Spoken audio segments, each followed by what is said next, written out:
So hey guys, this is Ayushman Miswari. और यार इस वीडियो में अपन शुरू करेंगे अपना वेक्टर ट्रिपल प्रोडक्ट, जिसको अपन बोलते हैं बेसिकली वीटीपी। पिछले वीडियो में अपन ने स्केलर ट्रिपल प्रोडक्ट जो कि एसटीपी होता है वो अपन ने कवर करा था। काफी इंपॉर्टेंट वीडियो थी क्योंकि तुम लोगों ने देखा ही था, क्वेश्चंस काफी इंपॉर्टेंट थे। इस वीडियो में भी सिमिलरली अपन के इंपॉर्टेंट क्वेश्चंस ही कवर करेंगे। अपन कोई आसान वाले क्वेश्चन नहीं कवर करेंगे कि यार जो डायरेक्टली वैल्यू पुट करो और आंसर है, ठीक है, वो सब अपन का काम नहीं है। अपन को मींस ओरिएंटेड और मीन स्पेसिफिक कुछ गिनती के क्वालिटी क्वेश्चंस करने हैं ताकि अपन का कंसेप्ट भी बोल हो और साथ ही साथ अपन की न्यूमेरिकल्स भी हो।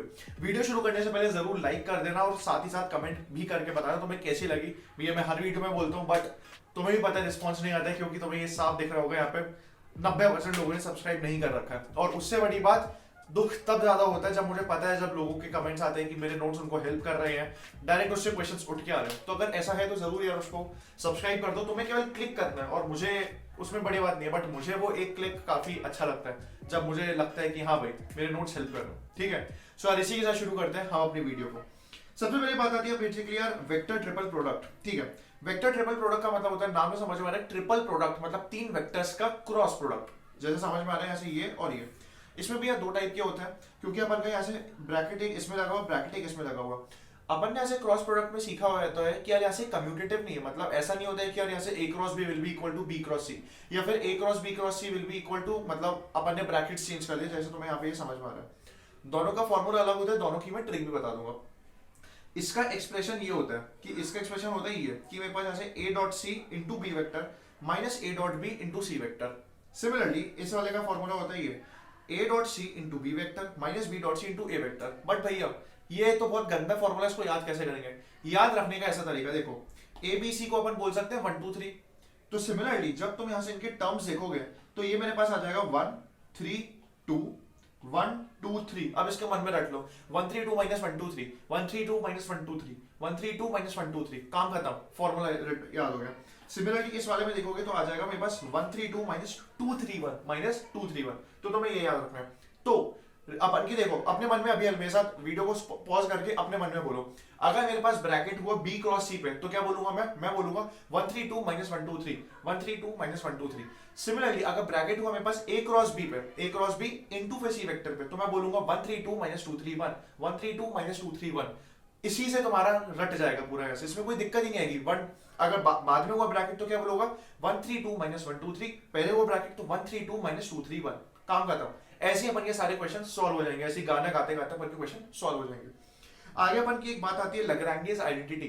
इसके ऊपर मेंस में काफी बार सवाल आ चुके हैं। मतलब ये बेसिकली आइडेंटिटी मतलब ऐसा नहीं है कि इसके बिना क्वेश्चन ही सॉल्व नहीं होगा, इससे क्वेश्चन बहुत छोटा हो जाता है। क्वेश्चन जनरली क्या आता है, a cross b vector dot, यहाँ पे डॉट प्रोडक्ट है, into c cross g vector का यहाँ से होता है a dot c into a dot d, a dot c into a dot d। नीचे आ जाता है b dot c into b dot d, b dot c into b dot d। बात समझ में आ गई? ठीक है। अब एक अपन की अगली मैं एक थॉट बताना चाह रहा हूँ। थॉट मतलब एक बेसिकली अगर मान लो इस टाइप का कभी क्वेश्चन फंस जाए तो कैसे करना है। देखो यहाँ पे तो अपन ने सीखा कि यहाँ से मेरे पास जो चार वेक्टर है इसमें क्या है, दो दो वेक्टर के पैर में डॉट प्रोडक्ट है।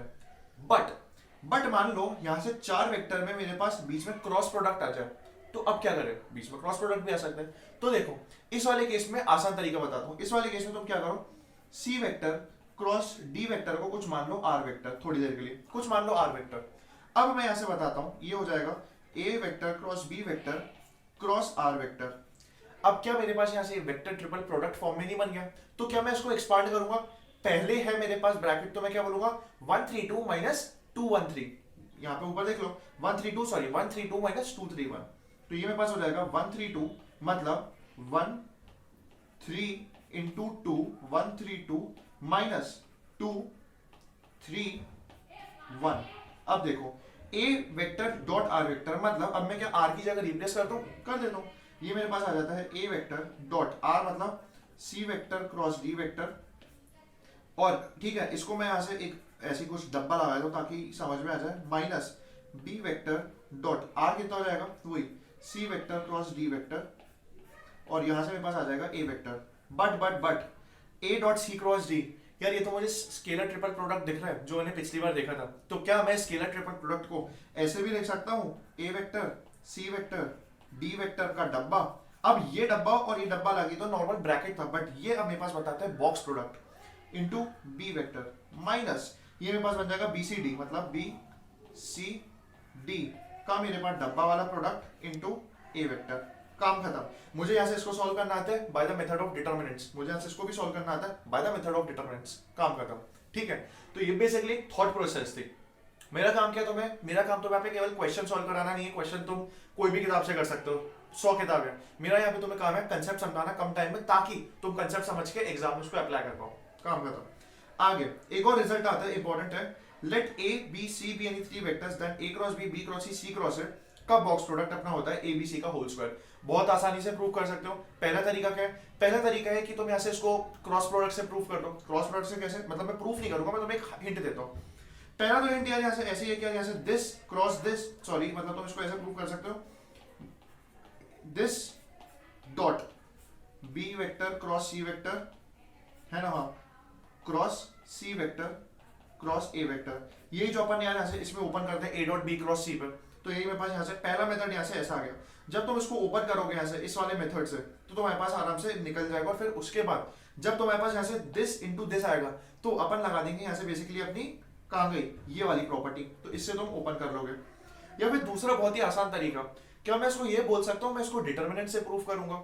मैं तुम्हें ये प्रूफ क्यों बता रहा हूँ, प्रूफ मैं तुम्हें इसलिए बता रहा हूँ, क्या एग्जाम में प्रूफ आएगा, नहीं एग्जाम में एमसीक्यू आता है, प्रूफ इसलिए बता रहा हूँ ताकि तुम सोच सको, अच्छा अगर यहाँ से इस टाइप का क्वेश्चन आया तो मैं इसको ऐसे भी घुमा के ला सकता हूँ। प्रूफ कैसे करूंगा, क्या मैं इसको ये बोल सकता हूँ कि मैं इसको प्रोडक्ट ऑफ टू डिटर्मिनेंट्स में प्रूफ कर दूं, क्या मैं इसको ऐसा बोल सकता हूँ कि ये मेरे पास ऐसा भी तो कुछ बोल रहा है, A vector B vector C vector, इसका पहला पहला टर्म उठाओ, A vector B vector C vector है ना, इनटू यहाँ से मैं बोल दूंगा B vector C vector A vector, जो इसका यहाँ से दूसरा दूसरा टर्म है ना। क्या मेरे पास यहाँ पे ये प्रोडक्ट ऑफ टू डिटर्मिनेंट्स नहीं बन गया, और मुझे पता है यहाँ से ए B C A C A B सब बराबर होते हैं, तो बस यार यहाँ से आंसर मेरे पास ये आ गया। क्या बात समझ में आ रही है, आसान चीजें होती हैं, बस अपन को कंसेप्ट याद रखने। इसलिए मैं हमेशा बोलता हूँ यार, मतलब लोग जनरली बोलते हैं कि यार 3D वेक्टर 3D और ये तो भैया बहुत ज्यादा, इसमें बहुत सारे कंसेप्ट्स हैं, बहुत सारे वो हैं क्या फॉर्मूले टू बी ऑनेस्ट कहाँ है यार यहाँ से, ये मतलब ये क्या यार यहाँ से ये कोई फॉर्मूला है, ये तो कंसेप्ट है ना बेसिकली। ठीक है, अगर तुम अटक कर, मैं तो यार इसको डिटरमिनेंट से प्रूफ कर लूंगा। तुम्हें वही वाली बात है, ये ऐसा चैप्टर है कि तुम्हें बस क्लियर होना चाहिए कि अच्छा मैं कौन से dot product cross product STP BTP मैं कब कब पे कहाँ यूज कर सकता हूँ। इसमें ना ज्यादा फॉर्मूले हैं ना ज्यादा ऐसे वो है, बस तुम्हें क्लियर होना चाहिए और विजुलाइज कर सकते हो तुम इस चैप्टर को, तब तुमसे आसानी से क्वेश्चन बन जाएगा। अगले क्वेश्चन पे चलते हैं, क्या आता है यहाँ से, ये पूछ रहे हैं यहाँ से if A vector B vector C vector are three non coplanar vectors. हमेशा याद रख लो, अगर a, b, c non coplanar है तो उनके क्रॉस प्रोडक्ट भी नॉन कोप्लेनर होंगे, मतलब a क्रॉस b भी नॉन कोप्लेनर होगा, b क्रॉस c भी नॉन कोप्लेनर होगा और c क्रॉस a भी नॉन कोप्लेनर होगा, ये तुमने पढ़ रखा है। ठीक है, देन प्रूव दैट, ये अपन को d वेक्टर कुछ ऐसे बताना है। देखो सीधी सी बात है, अगर ये नॉन कोप्लेनर है और मैं बता चुका हूं कि नॉन कोप्लेनर को मैं उनके टर्म्स में रिप्रेजेंट कर सकता हूं, जैसे मैंने बताया था कि for example a vector is equal to lambda times b vector plus mu times c vector, ऐसा मैंने बताया था। तो क्या मैं उस कंसेप्ट को यहां पे प्रूफ कर सकता हूं नॉन कोप्लेनर वाले में? ओके, मैं ऐसा मानता हूं, मैंने अभी क्या बोला यहां से, मैंने ये बोला कि b cross c cross a cross b भी नॉन कोप्लेनर है। तो क्या मैं ये बोल सकता हूं कि यार d वेक्टर को मैं बोल देता हूं lambda times of a vector cross b vector plus mu times of b vector cross c vector plus alpha times of, मान लो कुछ यहाँ से मेरे पास यहाँ से सी वेक्टर क्रॉस ए वेक्टर। क्या मैं ऐसा डी को मान सकता हूं क्योंकि ये सब नॉन कोप्लेनर है। अब मैं ऐसा बोलता हूं कि देखो, अब मुझे यहाँ से बस एक चीज दिख रही है, कि देखो यार यहाँ पे A dot D B dot D C dot D का मतलब अगर मैंने डी के साथ ए बी सी का अलग अलग डॉट प्रोडक्ट लिया तो मेरे पास कुछ आंसर अच्छा खासा आ जाएगा। ठीक है, तो मैं ऐसे ही करता हूँ, मैं क्या करता हूँ, मैं सबसे पहले ए के साथ डॉट प्रोडक्ट ले लेता हूँ एलएचएस और आरएचएस में। अगर मैंने ए के साथ लिया तो मेरे पास आ जाएगा A vector dot D vector will be equal to, अगर मैं इसके साथ डॉट प्रोडक्ट लूंगा तो आंसर 0 आएगा। क्यों? मैंने सीख रखा है एसटीपी में अगर मेरे पास दो वेरिएबल सेम आ जाते हैं तो आंसर 0 है, तो मतलब ये 0 इसके साथ आ जाएगा, इसके साथ मेरे पास आ जाएगा A dot B cross C will be the STP. तो क्या मैं ये बोल सकता हूँ mu times of A vector B vector C vector, ये प्लस इसके साथ अगर डॉट प्रोडक्ट लूंगा तो वो भी सी जाएगा क्योंकि वापस से मेरे पास यहाँ से 3 वेरिएबल है। तो क्या मैं ये बोल सकता हूँ कि मेरे पास म्यू की वैल्यू निकल आई A vector dot D vector upon A vector B vector C vector. ठीक है भैया, सिमिलरली क्या मैं यहाँ से अब बी के साथ डॉट प्रोडक्ट ले सकता हूँ? ऑफ कोर्स ले सकता हूँ। तो मेरे पास b के साथ एक डॉट प्रोडक्ट में आ जाएगा, देखो b के साथ ये वाला टर्म जीरो, b के साथ ये वाला टर्म जीरो, b के साथ ये वाला टर्म बचेगा, तो मेरे पास बन जाएगा alpha times of a vector b vector c vector. ठीक है भैया, जिसमें मैं अल्फा की भी वैल्यू कैलकुलेट कर लूंगा जो कि आ जाएगी b vector dot d vector upon a vector b vector c vector. Okay, क्या मैं यहाँ से अब c के साथ भी डॉट प्रोडक्ट ले सकता हूँ? ऑफ कोर्स ले सकता हूँ। तो ये मेरे पास आ जाएगा c vector dot d vector, c के साथ यहाँ से ये a cross b dot c आ जाएगा, जिसको मैं बोल सकता हूँ बॉक्स प्रोडक्ट। मतलब lambda times of a vector b vector c vector, और यहाँ से ये जीरो हो जाएगा। क्यों? c अगर मैं इसके साथ मल्टीप्लाई करूंगा तो वापस से यहाँ से दो वेरिएबल सेम, c अगर इसके साथ मल्टीप्लाई करूंगा तो वापस से दो वेरिएबल सेम, काम खत्म। लैम्डा की वैल्यू आ चुकी मेरे पास c vector dot d vector upon a vector b vector c vector. क्या ये वाली बात सही है? अब मेरे पास म्यू अल्फा और लैम्डा की वैल्यू आ चुकी है, तो क्या मैं अब म्यू अल्फा और लैम्डा की वैल्यू, ये तीनों की वैल्यू क्या मैं इस इक्वेशन में सब्स्टिट्यूट कर दूं? क्यों? मुझे अल्फा पता है, देखो अल्फा को तुम पुट करोगे यहाँ से, ये तुम है ना, तो अपने आप तुम्हें दिख जाएगा, देखो कि तुम्हारा आंसर उस साइड पे आ रहा है। देखो यहाँ पे अल्फा क्या है, b डॉट डी, और यहाँ से ये, जब इसको तुम यहाँ पे करोगे तो देखो क्या आएगा, b डॉट डी इंटू सी क्रॉस है, और यहाँ से ये सिमिलरली तो म्यू की वैल्यू पुट करो, तुम यहाँ से लैम्डा की वैल्यू पुट करो, काम खत्म। ठीक है, अच्छा क्वेश्चन था। सिमिलरली अपन को इसी क्वेश्चन पे भी आगे एक और मैं क्वेश्चन लूंगा, वो भी इस टाइप का है लेकिन वो अच्छा है थोड़ा। ठीक है, आगे चलते हैं। ये क्या है?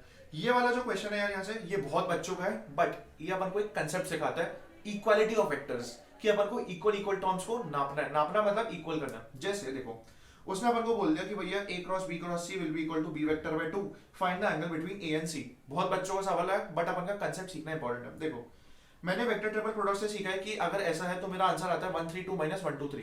क्या मैं 1 3 2 कर सकता हूं? मैं करूंगा 1 3 2 minus 1 2 3 will be equal to b vector by 2।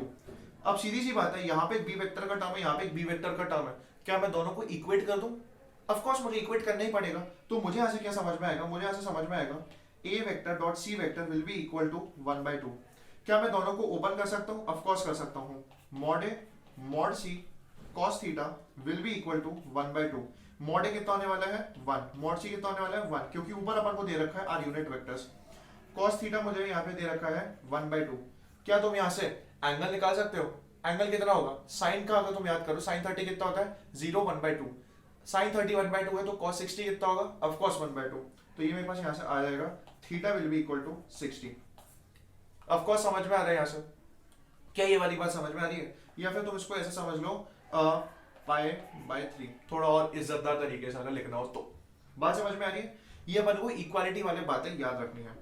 अगला क्वेश्चन देखते हैं, ये क्या दिया हुआ है? अच्छा, ये दिया हुआ है if a vector dot x is equal to c vector, a vector cross x vector is equal to b vector, find x vector. देखो, मुझे यहाँ से बताओ, एक हिंट अभी से मिल गई। एक हिंट अभी से ये मिल गई कि देखो, अगर मैं दोनों तरफ क्रॉस ले लूंगा, मतलब मैं इस इक्वेशन में दोनों तरफ क्रॉस ले लूंगा, तो यहाँ पे कुछ डॉट डॉट वाले टर्म्स आएंगे।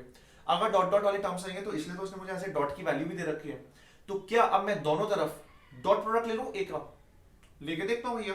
तो मैंने लिया a vector dot a vector cross x vector will be equal to a vector cross b vector. मैंने यहाँ पे सीख रखा है कि अगर यहाँ से सॉरी मैंने क्रॉस लिया ना, यहाँ से डॉट क्यों ले लिया मैंने? हाँ, अब मैंने सीख रखा है कि भैया अगर ऐसा होता है तो मैंने तो एक ही चीज सीखी है, 1 3 2 माइनस 1 2 3। देखो 1 3 2 1 3 into 2 1 3 2 minus 1 2 3 a vector into a vector mod a का square 1 2 into 3 will be equal to a vector cross b vector. अब क्या मैं थोड़ा इज्जतदार तरीके से ऐसा लिख सकता हूँ कि a vector dot x vector, तो मुझे यहाँ से c वेक्टर दिया हुआ है, तो क्या मैं ऐसा लिख सकता हूँ c vector a vector minus a vector cross b vector upon mod a का square will be equal to x vector. क्या करा मैंने? कुछ नहीं है, मैंने यहाँ से इसको बस यहाँ पे भेज दिया, इसको यहाँ पे भेज दिया और मॉड a स्क्वायर से डिवाइड कर दिया। तो बस यार यहाँ से, ओ सॉरी, यहाँ से ये स्क्वायर क्यों लिखा मैंने? स्क्वायर यहाँ पे नहीं आएगा, ठीक है।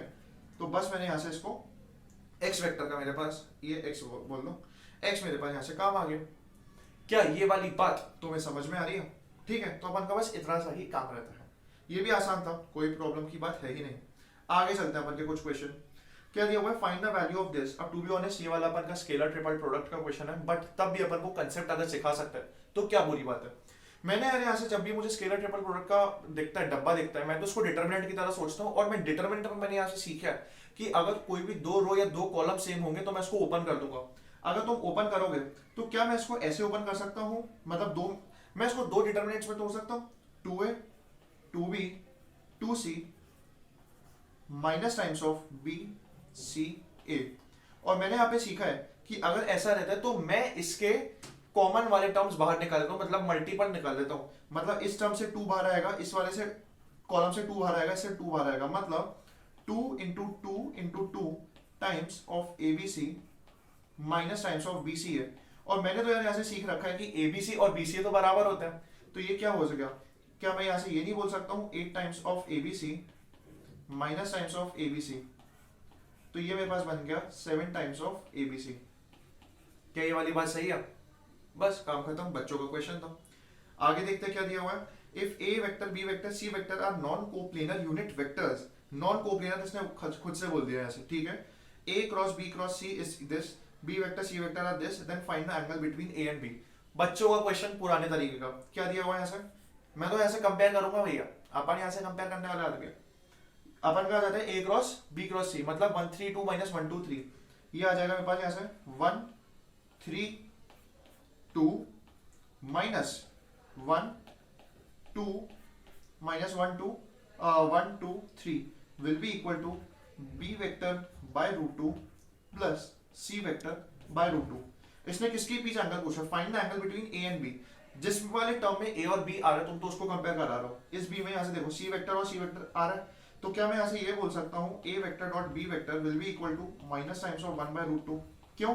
क्योंकि यहाँ पे एक माइनस साइन भी तो है, ठीक है। अब सीधी सी बात है, ये मेरे पास कितना आ जाएगा, mod a mod b cos theta will be equal to minus 1 by root 2। Mod a कितना हो जाएगा 1, मॉड b कितना हो जाएगा 1, क्योंकि इसने यूनिट वेक्टर दे रखा है। थीटा कितना आ जाएगा यहाँ से मेरे पास 3 पाई बाय 4, ये तुम निकाल ही सकते हो। क्या ये वाली बात तुम्हें समझ में आ रही है? इसमें क्या अकल की बात थी? मैंने यहाँ से ये वाला क्वेश्चन वापस से क्यों लिया, क्योंकि कंसेप्ट इंपॉर्टेंट है कि दोनों को तुम ओपन करो, दोनों के तुम टर्म्स को कंपेयर करो, ज्यादा इंपॉर्टेंट है। क्या ये वाली बात समझ में आ रही है? Very good. अब अपन का शायद ये आखिरी क्वेश्चन है, और ये अच्छा क्वेश्चन है, टू बी ऑनेस्ट आखिरी क्वेश्चन है और अच्छा क्वेश्चन है। क्या बोल रहा है ये बोल रहा है if A vector B vector C vector. अब देखो तुम्हें लग रहा होगा कि भैया ये आप थोड़े अजीब टाइप के क्वेश्चन क्यों करा रहे हो।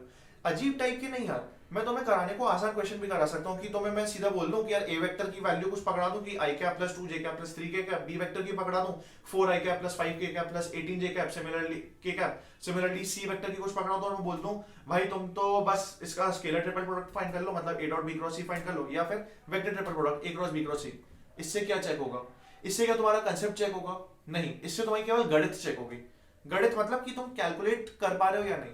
जेई मेंस वाला ये नहीं चेक करता कि तुम कैलकुलेट कर पा रहे हो या नहीं, वरना अगर ऐसा होता तो वो तुमसे एडिशन के सवाल पूछता कि 5 प्लस 3 कितना होता है, 8 प्लस 4 कितना होता है। उसे तुम्हें कंसेप्ट चेक करना है। और ये जो मैं क्वेश्चन करा रहा हूँ ये कंसेप्ट बिल्डिंग वाले क्वेश्चन है, ठीक है। इसमें हाँ, इसमें कैलकुलेशन भी हो रही है, बट तुम्हें सोचना भी पड़ रहा है, अच्छा कंपेयर कराना पड़ रहा है, अच्छा मुझे दोनों तरफ क्रॉस प्रोडक्ट या दोनों तरफ डॉट प्रोडक्ट लेना पड़ रहा है। बात समझ में आ रही है? तो ये अपन का है। जैसे अपन ने अभी सीखा कि अगर भैया A B C non coplanar होते हैं तो A cross B cross C cross A भी नॉन कोप्लेनर होता है, ठीक है। ये एक इंपॉर्टेंट कंसेप्ट है। लास्ट क्वेश्चन पे चलते हैं, क्या है, if A B C are 3 non coplanar zero vectors then prove that A cross B cross B this this this, ये जो भी ये सब लिखा हुआ है इतना बड़ा term will be equal to A vector. Okay, मैंने अभी इतनी बड़ी लाइन बोली, तो क्या मैं ये बोल सकता हूँ अगर ये सभी नॉन कोप्लेनर है तो A cross B cross C cross A भी नॉन कोप्लेनर होंगे, और इसको मैं ए वेक्टर के टर्म्स में रिप्रेजेंट कर सकता हूँ? कर देता हूँ। तो मैं क्या लिखूंगा, मैं तो सिंपल सा यार यहाँ से ये लिखूंगा कि A vector will be equal to lambda times of A vector cross B vector plus mu times of B vector cross C vector plus alpha times of C vector cross A vector. क्या मैं ऐसा बोल सकता हूँ? Of course बोल सकता हूँ। और अब क्या मैं यहाँ से ये वाली बात वापस से बोल दूंगा कि है ना, अब अपन यहाँ से क्या ये वाली बात वापस से बोल सकते हैं कि क्या मैं इसको ए डॉट, देखो क्या लिखा हुआ है, A dot A dot B A dot C. यार ये बताओ पुराना टाइप का ही क्वेश्चन हो गया सेम टू सेम। मैं क्या करूंगा, मैं यहाँ से ए डॉट ए ले लूंगा, तो यहाँ पे पास बन जाएगा ए डॉट ए, है ना, विल बी इक्वल टू ए से ये जीरो हो जाएगा, ए से ये जीरो हो जाएगा, तो ये पास बन जाएगा mu times of A vector B vector C vector. अब तुम्हें याद आ रहा होगा कि भैया ये तो सेम टू सेम टाइप का क्वेश्चन है, बट यहाँ पे हल्का सा एक्सप्रेशन बदला हुआ है। हल्का सा एक्सप्रेशन बदला हुआ है। सिमिलरली तुम ए डॉट बी ले लोगे एक बार, और तुम सिमिलरली एक बार यहाँ से ए डॉट सी ले लोगे। अब देखो देखो तुम वहीं पे म्यू लैम्डा और अल्फा की वैल्यू फाइंड करोगे जैसे पहले वाले क्वेश्चन में करी थी, और बस इसमें सब्स्टिट्यूट करोगे और तुम्हारे पास आंसर ये आ जाएगा। क्या ये वाली बात समझ में आ रही है? तो इस वेक्टर ट्रिपल प्रोडक्ट वाले पार्ट में अपन ने ज्यादा कोई नए कंसेप्ट्स नहीं सीखे, बट हाँ अपन ने थोड़ी थोड़ी रिलेशन सीखी कि अच्छा ऐसे ऐसे भी टाइप के क्वेश्चंस आ सकते हैं।